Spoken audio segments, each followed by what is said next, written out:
बोलो झूठ, अगर बोलोगे तो मरोगे पक्का, स्वर्ग में तुम नहीं जा पाओगे। हालेलुया।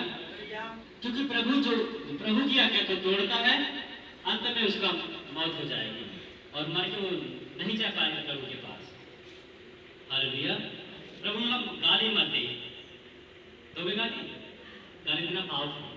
पाप की मजदूरी क्या है? मृत्यु। गाली दोगे मरोगे, झगड़ा करोगे मरोगे, किसी का बुरा काम करोगे मरोगे, चोरी करोगे। जितने भी अगर प्रभु की है, ऐसा नहीं कि हम खाली फलाने के लड़की से शादी कर लेंगे तो प्रभु दुखी हो जाएगा, खाली शादी वाली बात नहीं है।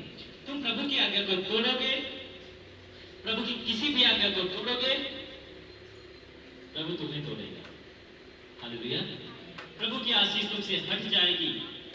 हालेलुया। आदम और हवा के लिए पता क्या प्लान था प्रभु का? क्या प्लान था? वो कभी उनको काम नहीं करना था, बस फ्री में अच्छे से फल खाना था। आगे नहीं, प्रभु ने प्लान बनाया था कि मैं इंसान इसको इस ईडन गार्डन में रख दे रहा हूँ। बाग था, अदन का बाग था। हालेलुया। अच्छे अच्छे फल थे। प्रभु ने बोला मैं इनको यहाँ पे रख दे रहा हूँ, ये पूरा जीवन भर खाएंगे, हालेलुया, ऐश करेंगे। और उन्होंने क्या किया? प्रभु की आज्ञा को तोड़ दिया। क्या आज्ञा तोड़ दिया? वही छोटी सी आज्ञा तोड़ दिया, फल खा लिया तोड़ के। और उसका फल क्या हुआ? आज तक पूरी दुनिया पाप में है। एक छोटी सी गलती करने पर कितने हजारों लाखों साल की सजा हुई है, और उससे निकालने के लिए प्रभु को स्वर्ग से आना पड़ा। उस पाप से निकालने के लिए प्रभु स्वर्ग से आया। तो तुम अगर एक आज्ञा को तोड़ोगे, सोच लो उसका दंड कितना हो सकता है, कितना बड़ा उसका अंजाम हो सकता है। हालेलुया। तुम्हारा कितना बड़ा काम बर्बाद हो सकता है। हालेलुया। राजा की कुर्सी चली गई, उसके दुश्मन बन गए, उसकी जान भी चली गई, मर गया। हालेलुया। उम्र और लंबी थी, कट कर दिया प्रभु ने। आपकी उम्र भी प्रभु कट कर देगा। कब? जब आप प्रभु की आज्ञा को तोड़ दो। समय से आप प्रार्थना करिए, समय से वचन पढ़िए, किसी का बुरा मत करिए। चोरी, झूठ, किसी को बुराई करना, किसी का चुगली करना, किसी का कुछ छीनना, कोई लकड़ी लगाना, हालेलुया, इधर की बात उधर करना, हालेलुया। जितने भी पाप तुम करोगे, प्रभु का जो प्लान है तुम्हें देने के लिए, वो प्लान प्रभु खत्म कर देगा। हालेलुया।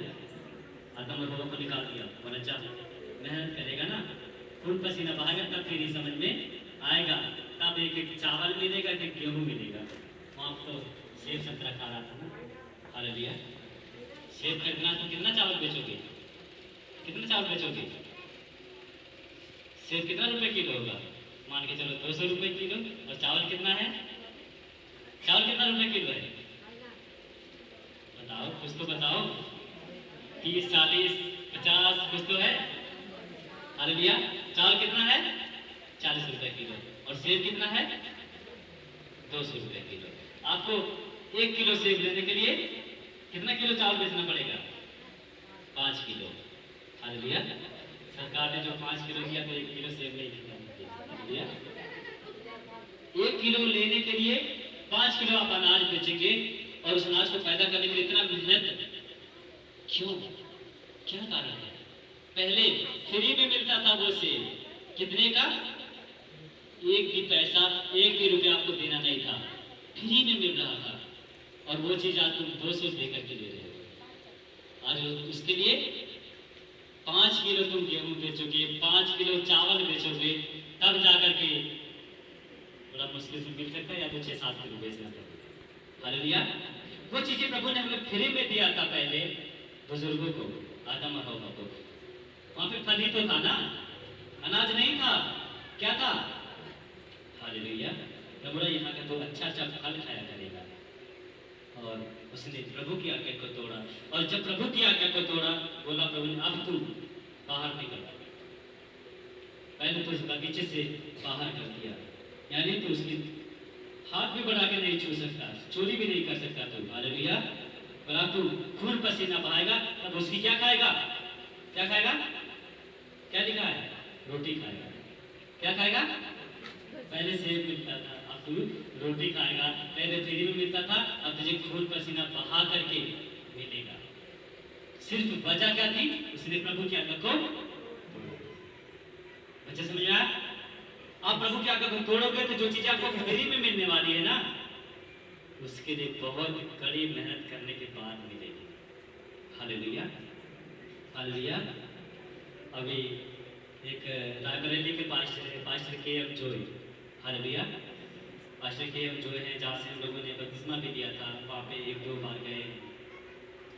वो केरला के पास्टर है, और जब उन्होंने प्रभु को पर विश्वास किया, उसे उनके घर वालों ने निकाल दिया। हालेलुया, उनके घर वालों ने क्या किया? बाहर कर दिया। लेकिन उन्होंने प्रभु को, जब प्रभु को इंसान जान जाएगा तो छोड़ेगा नहीं, चाहे दुख मिले, चाहे सुख मिले, चाहे रोटी मिले, नमक मिले, सब्जी मिले, कुछ भी मिले, प्रभु को नहीं छोड़ना है। कुछ भी हो जाए, ये परीक्षाएं होती है, और परीक्षाओं के बाद क्या है? जब प्रभु की परीक्षा हुई थी, प्रभु 40 साल भूखा प्यासा था, लेकिन परीक्षा जैसे पूरी हुई, क्या हुआ? स्वर्गदूत आकर प्रभु की सेवा करने लगा। हालेलुया। जब आपका प्रभु आपको देख लेता है ना कि ये तो पूरा सच्चा विश्वासी लग रहा है, तुम्हारे लिए स्वर्गदूत को भेज देगा। हालेलुया। और उनका जो पास्टर की बात बता रहा हूँ, जो उनका लड़का पैदा हुआ, उनको हॉस्पिटल में भर्ती करने के लिए पैसा नहीं था, और वो लड़का 1-2 महीने पहले पैदा हो गया था। मतलब 9 महीना में नहीं, 7-8 महीने। हालेलुया। अभी इस पूरे गांव की बात कर रहा हूँ, अगर किसी का अगर 7-8 अगर कम तो 1-2 महीने कम उम्र में, मतलब कम समय पहले ही अगर पैदा हो जाता है तो हॉस्पिटल में एडमिट। हालेलुया। बुखार आ गया, हॉस्पिटल में। हालेलुया। अभी भाई को दर्द हो रहा था, हॉस्पिटल में। पथरी, हॉस्पिटल में। हालेलुया। लेकिन उनकी मतलब दशा इतनी खराब थी कि 2 महीना पहले पैदा हो गया, लेकिन हॉस्पिटल में भर्ती कराने भर का पैसा नहीं था। हालेलुया। उन्होंने पता क्या किया? प्रभु पर कॉन्फिडेंस देखे, प्रभु पर विश्वास ये होता है। हालेलुया। उन्होंने बड़ा वाला बल्ब लगा दिया, पीला वाला। हालेलुया। उसकी गर्मी देने के लिए घर पे, मतलब जहां भी वो लोग थे